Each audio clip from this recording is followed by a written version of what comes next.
bo'lsa ham qoriligini ayta olmay yurganligi, Qur'onni o'qiy olmay yurganligi, ba'zi vaqtlarda O'zbekistonda katta yurtda faqat bitta masjidga ruxsat bo'lib, undan oldin umuman Qur'on xatmi tugab bo'lmay qolib, keyin bittaga o'tganlik holatlari ham bo'lgan. Mana alhamdulillah hozirgi kunda juda bir yaxshi bir holatga o'tib qoldik.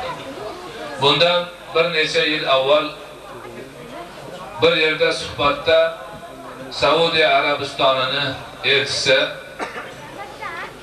Zuhayr al-Anazi janoblari bir yaxshi maqom bilan madh ma'nosida gapirib aytdilarki, men falon joyda ishlaganimda Janubiy Afrikalik musulmonlarni Qur'onni ma'nosini bilmasdan yodlaganlarini ko'rib qoyil qolgan edi. Ularning diyorida 100 faloncha hofizi kalomulloh bor ekan. Nihoyatda meni mamnun qilgan, men bilan birga boshqalar ham juda xursand bo'lgan edi. Mana O'zbekistonga kelib, bu yerda ham ma'nosini bilmasa ham Qur'onni yod oladigan odamlar, qorilar borligini ko'rib, yana quvonchimizga quvonch qo'shildi. Janubiy Afrikaliklar birinchi bo'lsa, mana O'zbekistonliklar ikkinchi ekan degan gapni aytdilar. Men u kishini bu yaxshi maqtov so'zlariga tashakkur aytish bilan birga, janob elchi, sizning fikringiz o'zingizgadir, lekin O'zbekiston ikkinchi emas. O'zbekiston ikkinchi emas, chunki biz hozir qorilarimizni sanab sanog'iga yeta olmayapmiz. Siz aytgan o'lkadagida 100 ta 200 ta emas degan gapni aytdim, nihoyatda xursand bo'ldilar. Mana bu yil xatm bo'ldi, hammamiz alhamdulillah muyassar qilganicha ishtirok etdik. Xatmi bo'lmagan masjidni topib bera olmaydigan darajada bo'ldi alhamdulillah. Aholining uylarida bo'lgan xatmlar, o endi qo'yaveraylik ularni. Mana shularning hammasi xayr, baraka ramzi, omili. Nihoyatda yaxshi bir holat hisoblanadi. Qorilarimiz Alloh subhanahu va taolo ularni bundan ham yana ziyoda bo'lishlarini nasib qilgan bo'lsin. Mana shu qilgan jiddiy jihatlari, urinishlari bilan birga butun xalqimizni bo'ynidagi bitta farzi kifoyani bo'ynlariga olishdi. Har bir ilmdan, har bir yurtni musulmonlari o'zlariga kerak yetuk shaxslarni tarbiyalash farzi kifoyadir. Agar ana shuni tarbiyalay olmasa, butun xalq gunohkor bo'ladi Xudoning oldida. Mana shu ma'noda diniy ilmlardan bugun bizni ko'nglimiz to'ladigan tarafi qiroat ma'nosi. Qorilarimizni alhamdulillah yetarlicha bo'lib, tilovati Qur'on qilib, xatmi Qur'on qilib, kim Qur'on o'rganaman desa marhabo deb o'rgatib turishlari bu juda katta ulug' bir ne'mati ilohiy hisoblanadi. Mana shu ma'noni juda yaxshi anglab yetishimiz kerak, shukr qilishimiz kerak, ardoqlashimiz kerak, yana ham ziyoda bo'lishini doimiy ravishda Allohdan so'rab duolar qilib turishimiz kerak. Mana shu yerda avvalgiga o'xshagan yana bir hikmatni ham aytib o'tmoqchiman.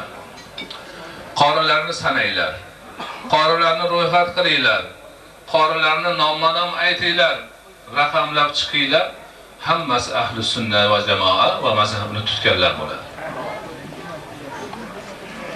Mana shuni yaxshi hamma ikki quloq bilan eshitib olsin. Qayerga borsanglar, dunyoning qaysi burchagiga borsanglar, mana shu haqiqat bor. Puxta qorilar, Qur'onni mahkam yodlaganlar, tutganlar, hammasi ahli sunna va jamoa aqidaviy mazhabida va o'zini fiqhiy mazhabini, bizda Hanafiy mazhabini mahkam tutganlardir. O'zini u yoqqa tashlaganlar, bu yoqqa tashlaganlardan qori chiqmaydi bilib qo'yinglar. Ularni ham sanab chiqinglar. Birma-bir ro'yxat qilib chiqilsin. Birorta qori chiqmaydi. Agar bitta hamda chiqadigan bo'lsa, o'sha ahli sunna bo'lib yurganda qori bo'lgan bo'ladi.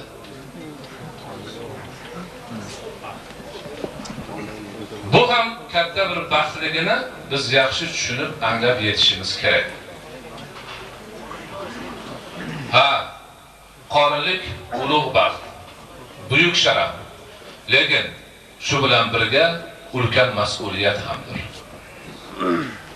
Cheksiz javobgarlik hamdir. Allohning kalomini yodlash faqat sharaf, maqtov, madh bilan chegaralanishga emas, balki so'rov, talab, majburiyatni ham yuklatish vazifasi bor. Shuning uchun bizda qorilarimizni maqtovini juda ham yuksakka ko'tarish odat bo'lib qolgan.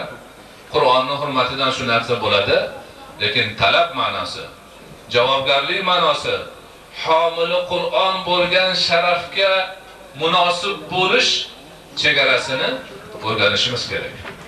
O'rgatishimiz kerak. Talab qilishimiz kerak.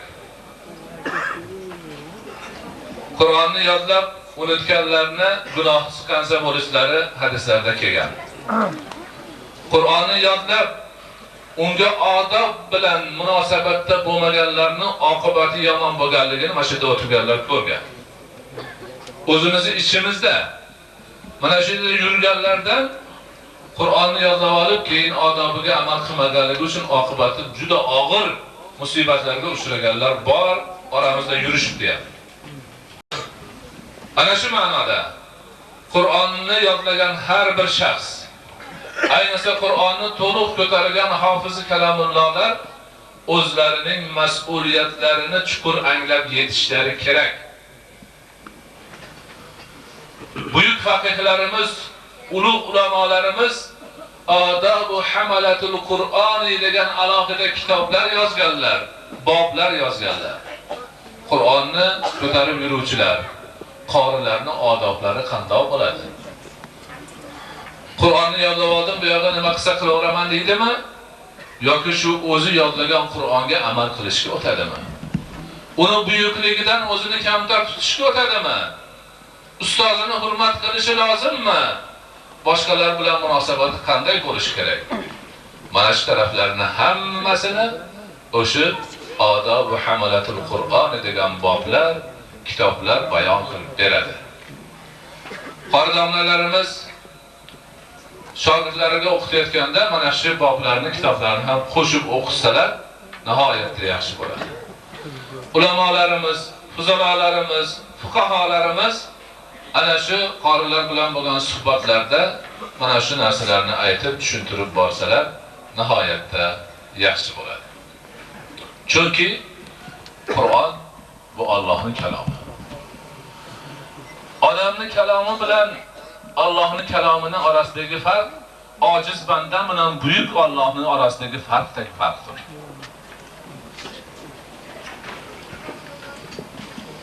Allohning kalomining oyatlarini yodlash boshqa gap, qandaydir bir bandaning she'rini, baytlarini yodlash boshqa bir gap.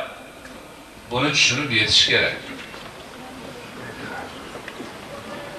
Qorilarimizning qori bo'lganlari yaxshi, hofiz bo'lganlari yaxshi, Qur'onni xatmiga o'tganlari yaxshi, lekin Qur'onni yodlashdek buyuk bir sharafga ega bo'lib turib, ana shunday ishni amalga oshirishdek aqlga, hifzga, zehnga ega bo'lib turib, Qur'onni yodlab bo'lib boshqa ilmlarga o'tmay yuraverish ham odobdan emas. Qori bo'lganlar ilm o'qisa tezda olim bo'lishadi. Puxta olim bo'lishadi. Mustahkam olim bo'lishadi. Shuning uchun qorilar Qur'onni hifz qildingizmi? Uni yodlab bo'ldingizmi? Pishitib bo'ldingizmi? Ilmga urining. Ilm o'qing. O'sha o'qigan Qur'oningizni ma'nosini bilishga o'ting, unga amal qilishga o'ting. Ana shunda baxt tugal bo'ladi. Saodat mukammal bo'ladi. Bizdan talab qilingan narsalar yuzaga chiqadi. Mana shu ma'nolarni demak siz bilan biz hammamiz yaxshi anglashimiz kerak. Ayniqsa qori domlalarimiz juda ham ehtiyot bo'lishlari kerak. O'zlari erishgan buyuk sharafni ulkan mas'uliyat ekanligini ham tushunib, ana shu mas'uliyat talabi asosida demak hayot kechirishlari, o'zlarini demak ilmga urishlari, Qur'on hofizlarini odoblariga to'liq amal qilishlari, ustozlarini hurmat qilishlari, boshqa ulamolarni oldilarida demak odob bilan bo'lib, ularni ham hurmatlarini joyiga qo'yishlari, oddiy insonlar bilan ham bo'layotgan muomalalarida ana shu Qur'onni yodlaganlikni fazli, karami, yaxshiligi sezilib turib, qori bo'lsa shundoq bo'lar ekan, men ham qori bo'lsam bo'lar ekan, men ham o'g'limni qori qilishim kerak ekan degan ma'nolarni xalqning ichida yoyilib ketishiga qorilar o'zlarining husn-u xulqlari bilan, buyuk odoblari bilan, go'zal muomalalari bilan turtki bo'lishlari kerak. Mana bu haqiqatlarni demak hammamiz yaxshi bilib, mana shularga amal qilishga o'tishimiz kerak bo'ladi. Qur'oni Karimda Payg'ambarimiz alayhisolatu vassalomning buyuk mo'jizalari deb aytdik. Alloh subhanahu va taolo har bir payg'ambarni haq payg'ambar ekanligini tasdiqi uchun u payg'ambarga mo'jiza berishni odat qilib Parvardigori olam joriy qilgan. Oddiy odamlarning ichida yurgan shaxslardan bir kuni bittasi kelib, "Men payg'ambarman" deydi. Albatta atrofdagilar "Sen payg'ambar bo'lsang, payg'ambarligingni nima bilan isbot qilasan?" Ana shunda Alloh taolo haligi payg'ambariga mo'jiza beradi. Oddiy odamlar qila olmaydigan bir ishni, oddiy odamlarning qo'lidan kelmaydigan, ular qancha urinsa ham tadbir chorasini ko'rolmaydigan narsani hech qanday sababsiz shundoq bo'lishini Alloh taolo joyi qilib qo'yadi. Mo'jiza degani ojiz qoldiruvchi narsa degani. Haligi payg'ambar ko'rsatgan xoriqul oda ishni oldida boshqalar ojiz qoladi. Biz buni qila olmadik. Bu odam Allohning payg'ambari bo'lganligidan Alloh bunga bu imkonni berib, biz ojiz qoldik. Endi bunga iymon keltirishimiz kerak degan ma'noda demak boshqalarni ojiz qoldirib, iymonga chorlovchi bir omil bo'ladi. Alloh subhanahu va taolo o'zining turli payg'ambarlariga ular yashagan zamon, makon, jamiyatdagi holatlarni e'tiboridan turlicha demak mo'jizalarni bergan. Misol uchun Qur'oni Karimda eng ko'p mo'jizasi takror keladigan payg'ambarlardan biri Musa alayhissalom. Musa alayhissalom payg'ambar bo'lib kelgan davrlarida u kishi yashaydigan jamiyatda, elda, yurtda sehrgarlik avj olgan ekan. Sehrgarlar turli narsalarni qilib, odamlarning ko'zini bo'yab, har xil narsalarni ko'rsatishar ekan. Arqonlarini, aso hassalarini tashasa ilon bo'lib yurib ketar ekan. Odamlarning ko'ziga shunaqa holatlar ko'rinar ekan. Alloh taolo Musa alayhissalomga ana shu sehrlarni hammasini botil qiladigan va ulardan ustun turadigan bir mo'jizani berdi. Asolarini demak shu mo'jizakor qilib qo'ydi Alloh taolo. Nil daryosiga bir ursa, bo'linib suvi to'xtab orasidan ochilib turadigan qilib qo'ydi. Toshni bir ursa 12 ta buloq oqib chiqadigan qilib qo'ydi. Va shu jumladan sehrgarlarni to'plab hammani yig'ilgan joyda sehr bo'yicha musobaqa o'tkazib kim g'olib chiqish demak amaliyotini joriy qilib, sehrgarlar hammalari maqtangan, gerdaygan, takabburga ketgan holida qo'llaridagi hassalari-yu arqonlarini tashab ilon qilib xalqning ko'zini oldida u yoqqa yurib turganda, hatto Musa alayhissalomdek katta payg'ambar ham xavfsirab orqalariga tishlanib qolganda Alloh taolo la tahaf. Qo'rqma dedi. Qo'lindagi asoni tashladi dedi. Musa alayhissalom asosini tashlagan edi. Haligi Alloh taolo bergan mo'jiza bilan ajdar bo'lib, sehrgarlar qilgan sehrni hammasini yutib yubordi. Buni birinchi bo'lib haqiqiy mo'jiza ekanligini o'sha sehrgarlar anglab yetdi va o'zlarini Musa alayhissalomning oyoqlari ostiga tashlab, biz Musa va Harunning Robbisiga iymon keltirdik dedilar. Ana payg'ambarlarga bergan mo'jiza shunday bo'ladi. Isa alayhissalomga ham ana shu zamonga mos mo'jizalarni bildirib, o'likni tiriltirish, ko'r bo'lib tug'ilganlar, onadan ko'r bo'lib tug'ilganlarning ko'zini ochish, pesni tuzatish kabi ajoyib bir mo'jizalarni Iso alayhisalomga ham berdi. Muhammad alayhisolatu vassalamga barcha payg'ambarlarga berilgan mo'jizalarni to'plab berdi Alloh taolo. Payg'ambarimiz alayhisolatu vassalamning mo'jizalarini sanab adoga yetib bo'lmaydigan darajada. Lekin u payg'ambarlarga berilgan mo'jizalar payg'ambarimiz alayhisolatu vassalam va u kishining sahobalari uchun oddiy bir holat edi. Buni mo'jiza deb ko'chaga chiqib gapirishmas edi. Rivoyatlarda kelgan sahobalar Rasul akram alayhisolatu vassalamning majlislarida o'tirdilar, qorong'i tushib ketdi, yarim kecha bo'ldi. Majlis tugab ikki sahoba yo'lga chiqdi, qo'llaridagi asosiy yo'lni yoritib ketaverdi.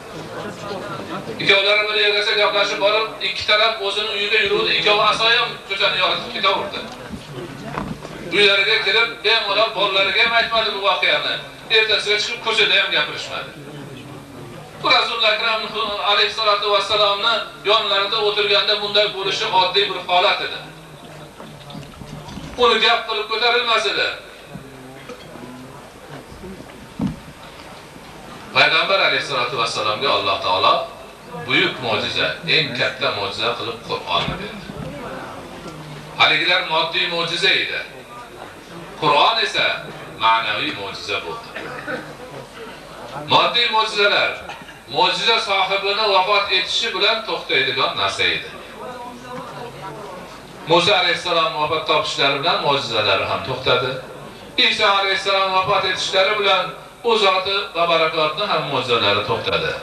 Lekin Muhammad alayhisolatu vassalomni Rafiqul A'loga ko'tarilganlaridan keyin ham mo'jizalari Qur'on doimiy mo'jiza bo'lib qoldi, qiyomat qoyim bo'lguncha turadi.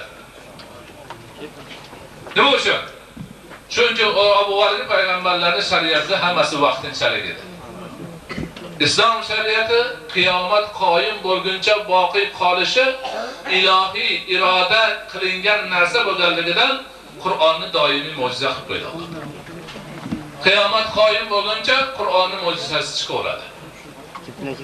Insonning ilmi o'sgan sari, aqli o'sgan sari, yangi kashfiyotlar bo'lgan sari Qur'onning mo'jizalari birin-ketin chiqaveradi. Ana bizni qorilarimiz yozayotgan Qur'on ana shunday ilohiy mo'jizadir. Qiyomat qoyim bo'lguncha turadigan bir mo'jizadir. Bardavom mo'jizadir. Mana shu ma'noni demak qorilarimiz, mo'min musulmon birodarlarimiz hammamiz yaxshi bilishimiz, anglab yetishimiz kerak. Ana shunda o'zimiz o'qiyotgan Qur'onni haqiqiy qadrini bilamiz. O'zimiz yodlayotgan Qur'onni haqiqiy qadrini bilamiz. Bu narsalar demak siz bilan bizga yana Qur'onni ko'proq o'qishga, yaxshiroq yodlashga, unga amal qilishga chorlovchi omil bo'lishi kerak. Chunki ota-bobolaridan islom nima, Qur'on nima, Payg'ambar alayhisolatu vassalom kim ekanligini bilmagan boshqa qavmlardan ilm orqali o'rganib Qur'onning mo'jizasini bilib islomga kirayotganlar juda ko'p. Biz esa alhamdulillah ota-bobomizdan ahli Qur'on bo'ldik. Qur'on ummatidan bo'ldik. Qur'onni yodlovchilardan bo'ldik. Unga amal qiluvchilardan bo'ldik. Shuning uchun bizni Qur'onga bo'lgan bog'ligimiz, Qur'on orqali bo'ladigan sharafimiz nihoyatda yaxshi bo'lmog'i, nihoyatda demak buyuk darajada bo'lmog'i hammamiz uchun buyuk bir sharafdir.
Qog'ozlar, varaqlar ham kelib qolibdi.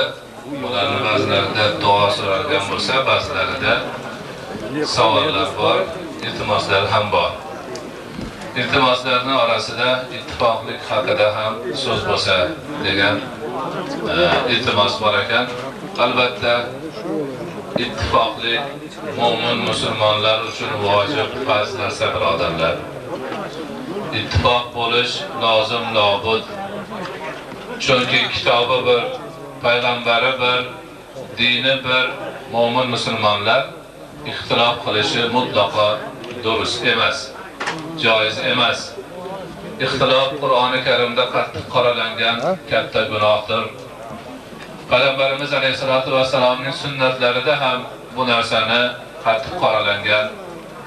Albatta xalqni, mo'min musulmonlarni ahli sunna va jamoa bo'lgan, Hanafi mazhabida bo'lgan, hammalari bir niyat va maslakda bo'lgan kishilarni doimiy ravishda ittifoq bo'lishlari lozim, lobud, shartdir.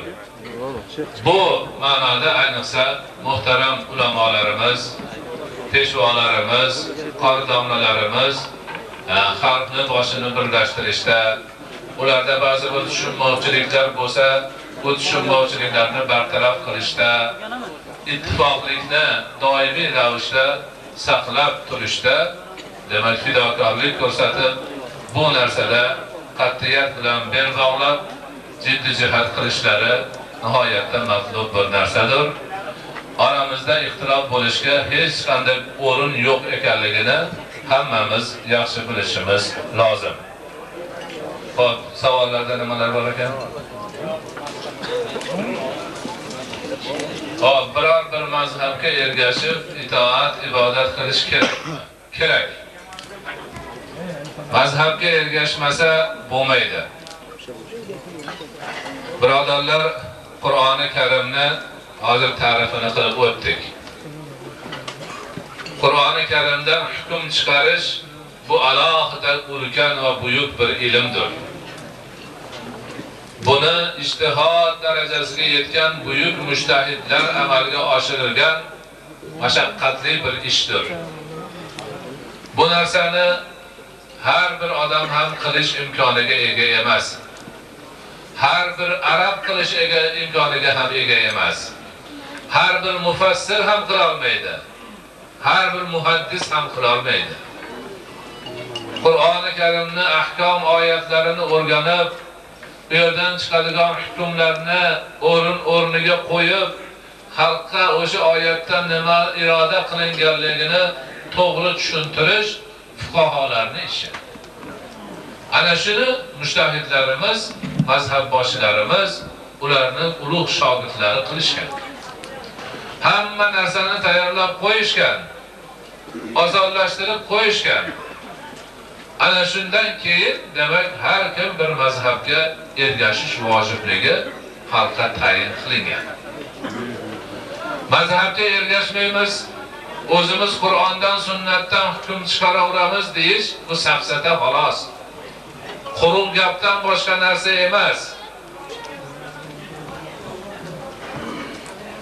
Hozirgi kunda ko'zga ko'ringan ulamolardan biri Suriyalik olim Muhammad Said Ramazon Buti, Alloh u kishini o'zi saqlasin doimiy ravishda, mana shu to'g'risida aytadilarki, alla mazhabiyya qantaratul ladiniyya. Mazhabsizlik dinsizlikni ko'pirigidir deydilar. Kim mazhabsizlikka o'tsa, bemazhablikka o'tsa, dinsizlikni ko'pirigini ustida turgan bo'lar ekan, yurib borib o'sha tarafga o'tib ketadi. Xudo saqlasin bundan. Bu mazhabga ta'assub emas. Bu Qur'onga xilof qilinglar degan gap emas. Balki Qur'onga to'g'ri amal qiling. O'zingni havoyi nafsingga qarab emas, haqiqatda Qur'ondan nima talab qilingan bo'lsa, shunga amal qilishni ko'rsat. Shuning uchun demak mazhabni tutib, shunga amal qilish kerak. Bundan boshqa demak da'vo yo'q. Mujtahid bo'lganlar ijtihod qiladi. Lekin hozirgi kunda necha yillar o'tib ketdi, hech kim men mujtahidman deb da'vo qilgani ham yo'q, birov boshqani mujtahid deb aytishga qodir bo'lgani ham yo'q. Ana shu ma'nolarni yaxshi bilib, boshqa har qanday safsatalarni bir yoqqa qo'yib, bizda Hanafiy mazhabimi, mana shu mazhabni tutamiz, mana shu mazhabni ushlaymiz, shunda amal qilamiz desa, ana shu odam Qur'on bilan sunnatga eng yaxshi amal qilayotgan odam bo'ladi. Mazhablarni tanqid qiluvchilar ayniqsa Hanafiy mazhabiga qattiq bosilishgan. Bular fikr bilan ish qiladi, o'zini ra'yi bilan ish qiladi. Qur'on bir tarafda qoladi, sunnat bir tarafda qoladi degan gaplarni aytishgan. Buni Mulla Ali Qori rahmatullohi alayh o'zlarini Buxoriga yozgan sharhlarini muqaddimasida ham aytib o'tadilar. Bunga sabab bizning ulug' ulamolarimiz fiqhiy ahkomlarni keltirganda orqasidan dalillarini keltirishmagan. Ya'ni bir qismlari, hammasi emas. Avvalda ba'zilar keltirgan, ko'plari ulug'lari keltirishgan. Keyin vaziyat talabidan odamlarni osonroq o'rgansin, baribir hujjati bor buni deb hujjatni aytmasdan keltirishgan. Keyin mana shunaqa gaplar ko'payib, Hanafiylarning dalili yo'q, Hanafiylarning hujjati yo'q deb o'rgandan keyin Mulla Ali Qorining o'zi shu Muxtasar-i Viqoyani sharh qilishda shuni ko'rsatib qo'yganlar. Muxtasar-i Viqoyani mana ko'pchilik o'qigan, yodlagan, biror yerida dalil yo'q, oyat hadis keltirmaydi. Lekin Mulla Ali Qori sharh qilib turib, har bir hukmga bir nechta oyatni, bir nechta hadisni qator-qator qilib keltirib qo'yganlar. Undan keyin yana boshqa ulamolarimiz ham bu ishni qilishdi. Oxirgi mavja, oxirgi safsata ko'tarilib, mana shu bizning davrimizda mazhabni so'kish, Hanafiylarni ayblash chiqib boshqa bo'lganda, mana Zafar Ahmad Usmoniy rahmatullohi alayh I'la'us Sunan degan 22 juzli kitobni 27 yil yozdilar. Ana shu kitobda ana shu mazhabni, ya'ni Qur'onga, sunnatga amal qilyapmiz, mazhabni tan olmaymiz deganlarni hammasini o'tkazib jimitib qo'ydi. Bitta fiqhiy hukmga 10 ta dalil bo'lsa 10 tasini, 30 ta bo'lsa 30 tasini keltirib qo'ydilar. Hanafiylar unaqa dalilsiz, hujjatsiz Qur'on oyatiga, Payg'ambar alayhisolatu vasallamning hadisiga suyanmasdan ish ko'rmasligini isbot qilib qo'ydilar. Shuning uchun haligi safsatalarni hammasini bir chetga yig'ishtirib, ko'ngilni to'q tutib, biz mazhabga amal qilyapmiz, bu Qur'onga amal qilganimiz, bu sunnatga amal qilamiz degan tushunchani doimiy ravishda egallash bo'ladi.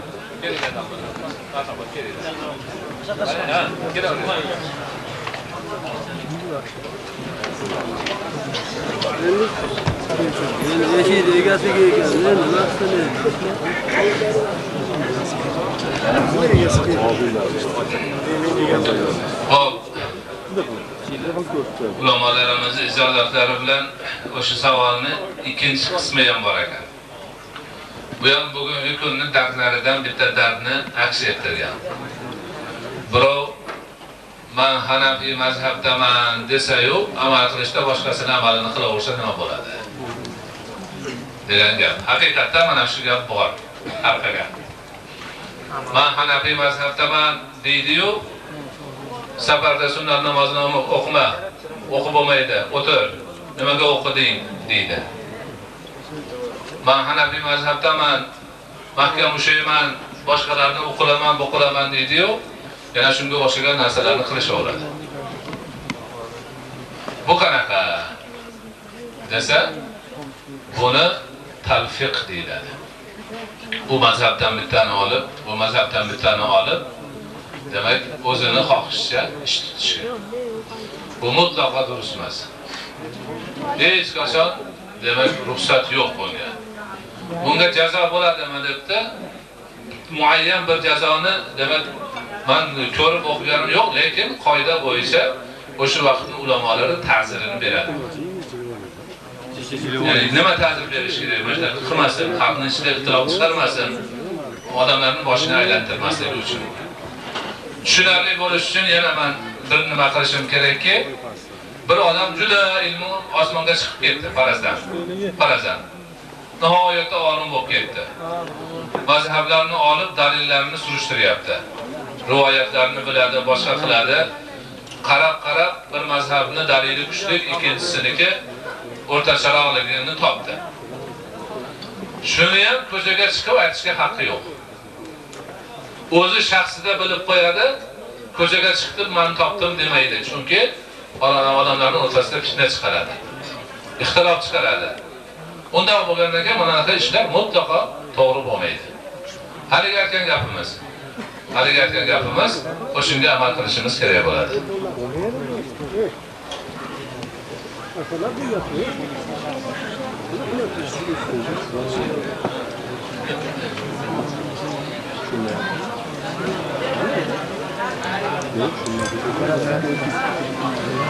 Hop, yana bir to'yga taalluqli savol ekan. To'yda kelinni ko'tarib olib, uyga olib kirish shariat qoidalariga to'g'ri keladimi degan.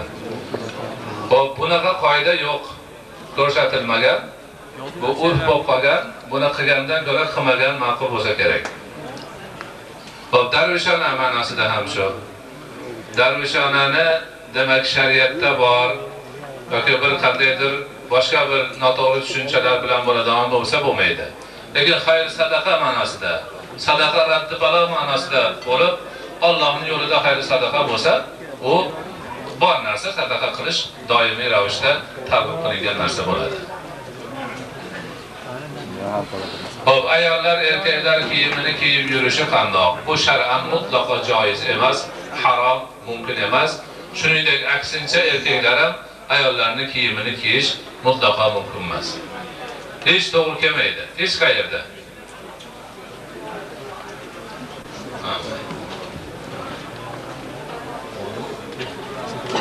Bo'pti, duolar kelibmiz endi. Domlalar bilan.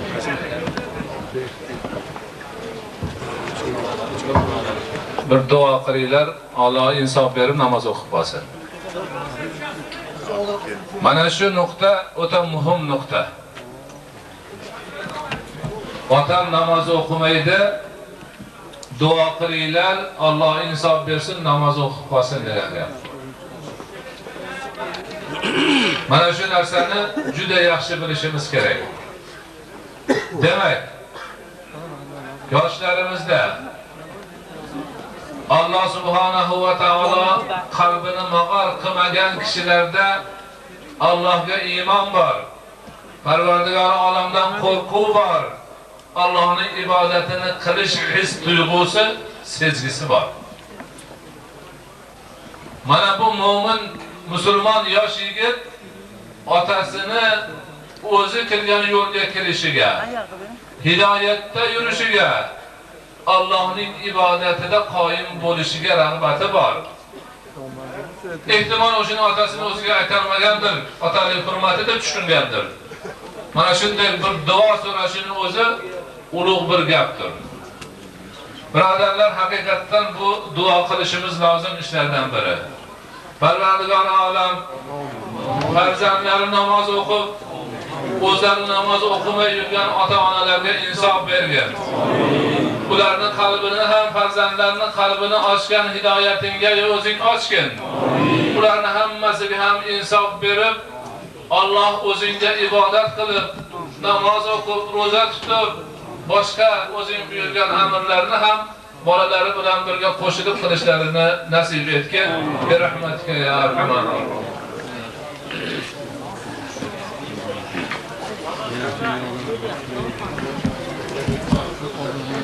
Bu yerda mana duolar turlicha, demak, maqomlarda turlicha kishilarga kimgadir bemorligiga shifotlash talab qilish maqsadida, kimnidir talabi ilmidagi ishida bir osonlik talab qilish ma'nosida duolar bor ekan. Otalariga, onalariga, farzandlariga, yo'li do'st birodarlariga har xil holatlar har kuni o'zimizga ko'rinib turadigan, takror bo'lib turadigan iltimoslar, so'rovlar. Aziz, duo lug'atda talab ma'nosi. Bir narsani qilib berishni so'rash ma'nosi bo'ladi. Lekin talab bilan duoni farqi bor. Talab lafz bilan, kalom bilan aytib bir narsani berish ma'nosini anglatish. Duo esa insonning qalbidan chiqadigan butun vujudiga tarqaladigan bir holat bu. Quruq lafz emas bu. Bir odam juda chiroyli, qofiyador so'zlarni keltirib duo qilib so'rayapti-yu, qalbi g'ofil bo'lsa, qayoqqa qabul bo'ladi bu duo? Lekin bir odam tili tutilib gapira olmayapti. So'zini birov anglamayapti. Lekin qalbi butun vujudi bilan Xudodan berilib so'rayapti. Mana bu duo qabul bo'ladi. Ana shuning uchun mana bu duo so'rayotgan paytimizda, duo qilayotgan paytimizda mana bu qoidani yaxshi bilishimiz kerak. Duoni odoblari bor. Duoni sunnatlari bor. Duoni haligindek yashash kerak. Quruq tilni aylantirish bilan kifoyalansa bo'lmaydi. Shuning uchun hozir hofizi kalomullohlar, ulug' ulamolar, gunohsiz yosh bolalar hammani katta bir jamoat turibdi. Hamma qalbidan Allohning o'ziga yolborgan holda, tazarruq qilgan holda, xuddi shu duodan keyin joni chiqib ketadigan darajada qo'rqqan holda, boshqa fursati bo'lmaydigan holga tushgan holda hammamiz bir duo qilaylik. Qo'limizni ko'taraylik. Nomini aytmasak ham umumiy ma'nodagi ma'nodan har kim o'zining duosini so'rab Allohga iltijo qilsin. Bismillahirrohmanirrohim. Alhamdulillahi robbil alamin. Vassalatu vassalamu ala khayri xalqihi Muhammad va ala alihi va ashabihi ajma'in. Ilohiy Parvardigoro, biz ojiz bandalaring o'zingga yolborib qo'llarimizni uzatib duolar qilyapmiz. Bu qo'llarimizni bo'sh qaytarmagin. Parvardigori olam, bizning holatlarimizni o'zingdan boshqa hech kim yaxshi bilmaydi. Parvardigori olam, ichimizda hojatmandlarimiz bor.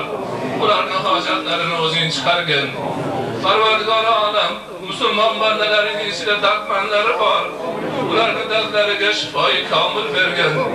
Parvardigori olam, musulmon mo'min bandalarning ichida boshiga mushkul tushganlar bor. Ularning mushkulini o'zing oson aylagin. Parvardigori olam, musulmon mo'min bandalarining ichida musofir borlar bor. Ularning musofirini o'zing hozir aylagin. Parvardigori, dilimizdagi, qalbimizdagi g'uborlarni o'zing ko'targin. Duolarimiz qabul bo'ladigan darajada o'zingga iltijo qilishimizni nasib aylagin. Parvardigor, hammalarimizni, bola-chaqalarimiz, qarindosh, urug', xish, aqrabolarimiz bilan sog' salomat tinch-omon qilgin. Turli balo ofatlardan, xavf xatarlardan o'zing asragin. Umrlarimizga, rizqlarimizga, kasblarimizga baraka ato qilgin. Barcha yaxshilik ishlarimizda o'zing madadkor bo'lgin. Xonadonlarimizda qut, baraka, fayz, futuh, iymon, e'tiqod, taqvo, ibodat bardavom bo'lishini nasib aylagin. Parvardigoro, ushbu nikoh to'ylari bo'layotgan yoshlarimiz, qorilarimiz, kelinlarimizni Parvardigoro bu nikohlarini xayr, baraka nikohiga aylantirgin. Qalblariga muhabbatni solgin. Parvardigoro, oilalarini iymon, e'tiqod asosidagi, odob, axloq asosidagi buyuk islomiy oilalardan bo'lishini nasib etgin. Parvardigoro, ularni bu oilalarida baxtga, saodatga sho'milib, o'zingni shariatingga amal qilgan hollarida uvoli-juvoli bo'lib qo'sha qarishlarini nasib aylagin. Parvardigoro, bu marosimga qadam bosib kelgan azizlarni barchalarini murod maqsadlariga o'zing erishtirgin.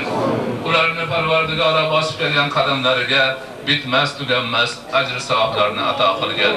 Parvardigoro, ilm talabdagi talab ilmlarimiz bor. Ularni zehnini o'tkir qilgin, hofizalarini kuchli qilgin. Parvardigor, hammalarini olimi va amal qori murattab bo'lishlarini nasib aylagin. Hammalarini ilmlari nofi bo'lib, o'zingni diningga, musulmon musulmonlaringga xizmat qilishlarini nasib etgin. Parvardigor olam, o'zingdan yolborib so'raymiz. Mana bu ichimizdagi o'tirgan ulamolarimiz, xalqimizni ko'rki, xalqimizni peshvosi, shariatingga da'vat qilib turgan zotlar, ularni hammalarini o'zing hifzi himoyangda asragin. Hammalarini turli balo ofatlardan asragin. So'zlarini em qilgin, fatvo qilgin, xalqimizga manfaatli qilgin. Xalqimizni to'g'ri yo'ldan borishida, ittifoq bo'lishida, ixtiloflardan chetlanishida bu azizlarimizni xizmatlarini barakotli qilgin. Parvardigor olam, yosh go'daklarimizni sog' salomat, tinch omon o'sib, kelajakda o'zingni tanib, xayrli, barakali, iymonli, e'tiqodli bandalaringdan bo'lishlarini nasib aylagin. Parvardigor olam, el yurtni tinch omon qilgin. Aziz vatanimizni jannat makon qilgin. Xalqimizni o'zingni taniydigan xalqlardan bo'lishini, shariatingga amal qiladigan xalqlaringdan bo'lishini nasib aylagin. Parvardigor barchalarimizni iymon va islomda sobit qadam qilgin. O'zingni hidoyatingdan ayirmagin. Robbana atina fid dunya hasana va fil oxirati hasana وقنا عذاب النار وصلى الله تعالى على خير خلقه محمد وعلى آله وأصحابه أجمعين برحمتك يا أرحم الراحمين. Mana bu bugungi anjuman bu yerda Farg'ona vodiysini barcha shaharlardan kelgan olimlarimiz, peshvolarimiz, ustozlarimiz o'tiribdilar.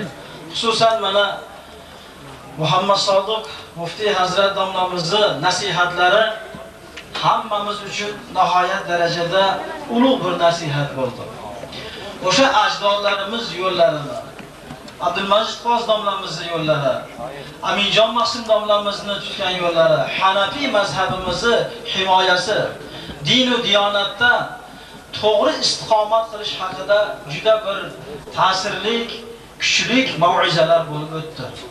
Qur'oni Karimga muhabbat ma'nosidagi nasihatlar ham nihoyatda yetuk bo'ldi.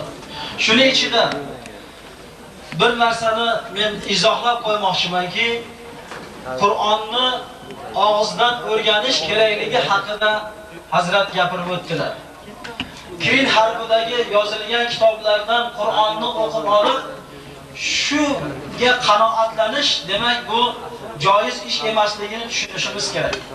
Albatta Qur'onni ustozlardan o'qigan, haqiqiy qorilardan o'qigan Qur'onimizni o'tkazib olishimiz zarur. Qur'oni Karim moyajuz bihi salot deb aytamiz, namozga kifoya qiladigan darajada o'rganishlik hammaga farz ayn.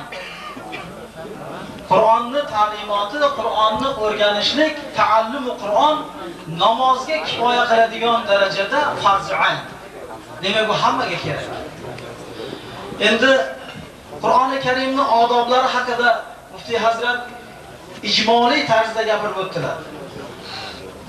Albatta buni topshirdilarki, o'sha Qur'on ustozlari, qori domlalarga, olimlarga taqvis qildilarki, odobi hamalatil Qur'onni o'sha qori bolalarga, Qur'on o'rganayotgan bolalarga ta'lim berish lozimligini aytdilar. Albatta bu nihoyatda zarur. Yana Qur'onni odobi haqida shunga ishorat qilib o'tdilarki, Qur'onni o'qiyotgan odam faqatgina tilovatiga, ovozni chiroyli qilishgagina emas, balki Qur'onni hurmatini bajo qilib, ilohiy kalom ekanligini ko'rsatishga harakat lozimligiga suhbatlarda ishorat bo'ldi. Payg'ambarimiz sollallohu alayhi va sallamning huzur shariflariga bir kishi kelib aytdilar: "Ya Rasululloh, men bir Qur'on o'qib beray" dedilar. Shunda Payg'ambarimiz alayhissalatu vassalom o'qing dedilar. U kishi Qur'on o'qib beruvdilar. Hazrat Payg'ambarim alayhissalatu vassalom aytdilarki, "Hadihil qiroatu fa aynal buka" dedilar. Bu qiroat yig'isi qani buni deb aytganlar. Kitoblarda mashoyixlarning nasihatlari shunday bayon qilinadiki, Qur'on o'qiyotgan kishini, qorilarni eng chiroyli Qur'on o'quvchisi kim? Ovozi chiroyligimi?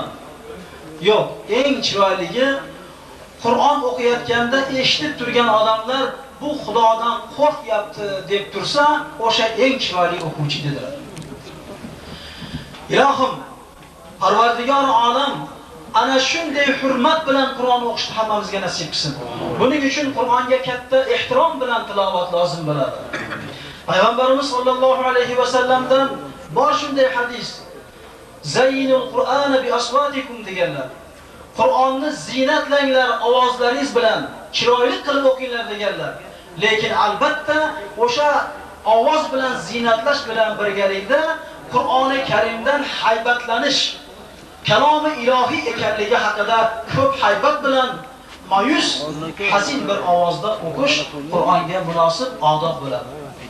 Men endi bu ustozlarning oldida bu haqda men gapni ko'paytirishim uchun uzr so'rayman, andak cho'zib qo'ygan bo'lsam, men aytmoqchi bo'lgan gap hozirgi suhbatdan nihoyatda mamnun bo'lganligimdan.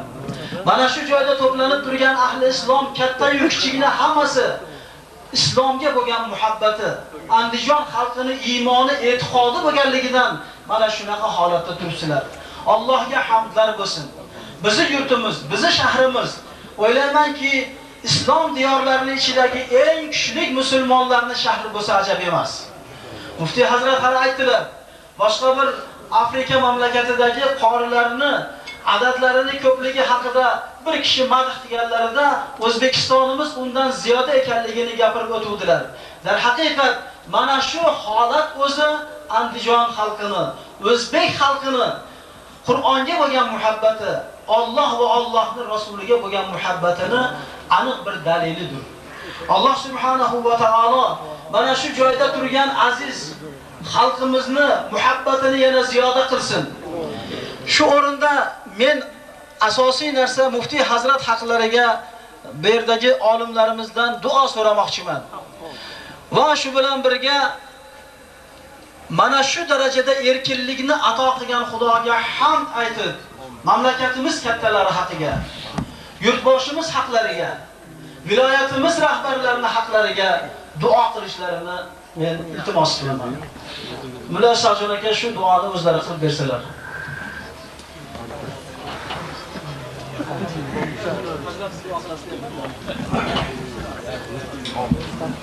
Bismillahirrahmanirrahim.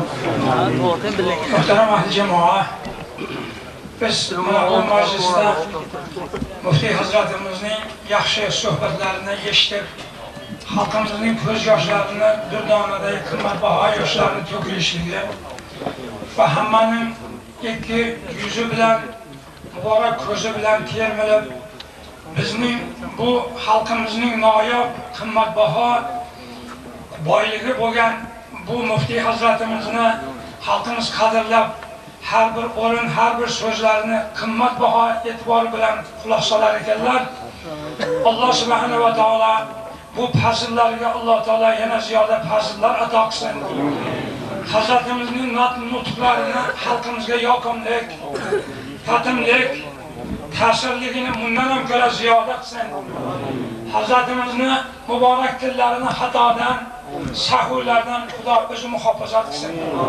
Chunki bunday olimlarning tilini xatoga ketishligi ko'p xalqning xatoga ketishligiga sabab bo'lib qoladi. Shuning uchun biz doimo Allohdan so'raymizki, shuni diniy rahbarlarimizni, diniy ulamolarimizni, Xudoya tillarini, dillarini, aqidiy mulohazalarini sahv xatoga ketishligidan o'zing saqlagin deb Xudoya o'zingga iltijo qilamiz va Parvardigorim Hazratimizning monandidek yana olimlarimizning xalqimizga ko'rkam bir go'zal holat bilan pand nasihat, oyat va hadis va muvofiq ahli sunnat va jamoatiki biz alhamdulillah har yerga borsak iftixor qilamiz, biz Hanafiy mazhabdamiz deb. Chunki bu Hanafiy mazhab dunyodagi mazhablarning eng ulug'i, eng asosi avvalgi barpo bo'lgan hidoyat yo'li deb aytiladi. Shu jihatidan Hanafiy mazhabga barcha dindor odamlarning hech qanday adovati yo'q. Balki hamma shu Hanafiy mazhabning ta'sisotiga mutasaddi bo'lgan mujtahidlarimiz haqqiga duo qiladilar. Shu bizning mazhabimizga g'oliban misol uchun ko'p fiqhiy furuatlarda, ya'ni ixtilof qilingan bir mazhab Imom Shofiyning mazhablari bo'lsa, shu Imom Shofiyning o'zlari ham bizning Imom Azam pirimizning haqqiga Xudo rahmat qilgan haqqiga aytganlarki, kullu nas iyalun li Abi Hanifa fil fiqh.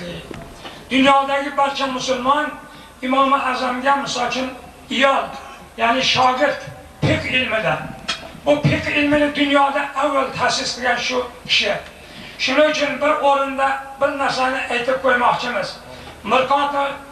Mishkot-i Masobihning sharhida ba'zi odamlar aytishadi, shu ahli bid'atlarda og'zidan bu gapni juda eshitib, qulog'imizga ko'rinib olib ketgan.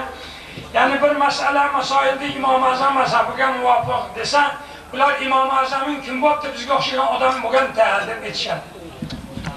Bu gap juda ham jaholat yuzasidan aytilgan, beandishalik bilan dinning mohiyatini, haqiqatni Qur'on, hadis odobiga qarata aytilmagan bir so'z ekanligi insonning qalbiga ko'p qattiq jarohat yetkaziladi. Payg'ambarimiz sollallohu alayhi vasallam marhamat qilib aytganlarki, "Man sanna fil islami sunnatan hasanatan falahu ajruha va ajru man amila ba'dahu." Islom dinida bir yaxshi amalni bir inson vujudga keltirsa, u narsani savobi bo'ladi o'sha qiluvchiga.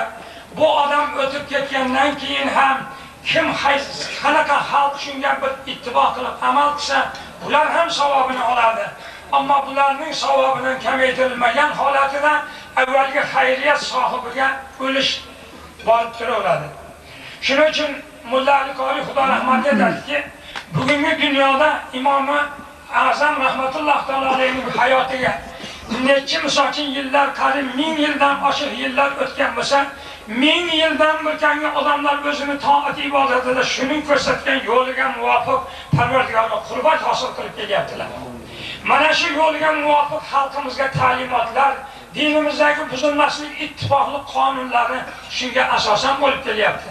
Vaqtiki shunaqa bo'ladigan bo'lsa, Imom Azamning kundalik Xudo tarafdan olayotgan savobi qancha-yu, hozirgi kunda o'zini mustahabini yaxshi bilmagan odam bu gapini mazmuni qancha?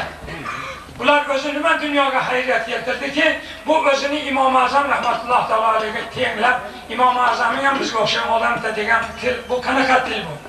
Shuning uchun muhtaram jamoa, Alloh subhanahu va taolo bugungi kunda biz Hanafiy mazhabda mana qancha istirobotlarni boshimizdan kechirdik. Ko'p yoshlarimizdan misol uchun xilma-xil misol uchun holatlar yuz berdi. Mazhabga itoat qilmasdan har bir mazhabdan xilma-xil o'zi ko'rgan kiril harflarda yozilgan ba'zi hadislarni olib, hadislarning mohiyatiga tushunmagan holatida hadisga amal qilyapmiz biz, oyatga amal qilyapmiz biz degan da'vo ostida bizning yo'limiz haq degan da'volarni ko'tardilar. Albatta, bu narsani mulohaza qilib ko'radigan bo'lsak, diniy qonun bilan mulohaza qilib ko'radigan bo'lsak, albatta Mishkot-i Masobihning sharhida aytadiki, bir shayxdan so'ralyapti, ahli tariqat peshvosidan. Bu ahli bid'atlar ham Qur'on hadisga amal qilamiz deydi. Bu ahli sunnatlar ham Qur'onga amal qilamiz deydi. Bularning olgan Qur'ondan natijasi bir-biriga teskari bo'lib chiqadi. Bu qanday bo'lyapti? Qayerdan kelib chiqyapti bu degan savolga shayx aytdilar ekanki, avvalo dunyoda men Qur'onga amal qilaman, men hadisga amal qilaman degan odamlarning avvalo Qur'onga o'zining ra'yi bilan amal qilishiga hech vaqt bu odamlarning hidoyat yo'lida ekanligiga Qur'on dalolat qilmaydi. Balki Qur'on shunga dalolat qiladiki, mana shu Qur'onning ishida sahobalardan o'sha mujtahidlarimizdan qo'llangan qonunga itoat qilmagan holatidagi odamlarni Qur'on bilan adashishligini Qur'on o'zi nutq qilyaptiki, A'uzu billahi minash shaytonir rojim, yuzillu bihi kaseeran va yahdi bihi kaseera oyati kalimasida Xudo taolo o'zi aytayaptiki, Xudo taolo bir qancha odamlarni bu Qur'on sababi bilan gumroh qiladi. Va yahdi bihi man yasha va yahdi bihi kaseeran. Xudo taolo bu Qur'on bilan juda ko'p odamlarni hidoyat qiladi degan mana shu Qur'on bu narsaga dalolat qilmaydiki, kim bo'lsa Qur'onga o'z ra'yi bilan qayerdandiki bir ma'noni olsa-yu, o'shani ushlashligi bilan bu hidoyat yo'lini topgan bo'larmaydi. Nima uchun ikkovsida teskari natija beryapti qarama-qarshi desa, o'sha shayx aytdiki, bu ahli sunnat va jamoat e'tiqodidagi odamlar Qur'on hadisini hujjatlashlikda kamolatli yo'l bilan hujjat qilyapti.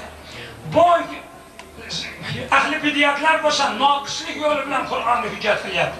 Shu jihatidan Qur'on oyat bitdi-yu, natija misol uchun ixtilofat bu yerda Qur'onni o'zidan natija berib chiqyapti. Shu jihatidan kitoblarimizda bir odam o'z ra'yi bilan Qur'onga ergashishlik, o'z fikri bilan yurishlikni albatta dinimiz qat'iyan man qilgan. Ana Qur'oni Karimda, tafsirlarda, fiqh kitoblarimizda man fassara Qur'ona bi ra'yihi faqat kafara degan gap ham shunga dalolat qiladi. Har kim o'z ra'yi bilan Qur'onga amal qilsa, faqat kafara, bu odam kofir bo'ladi. Avvalo Parvardigorim mana shunday xatolarga ketishlikda ahli ilmlarimizni, talabalarimizni va ahli mo'minlarni Xudoya Parvardigorim o'zing haqiqat ahli sunnat va jamoat yo'lida amal qilishlikni, qalblarimizga Xudoya uning hidoyatini, nurini o'zing sochgin.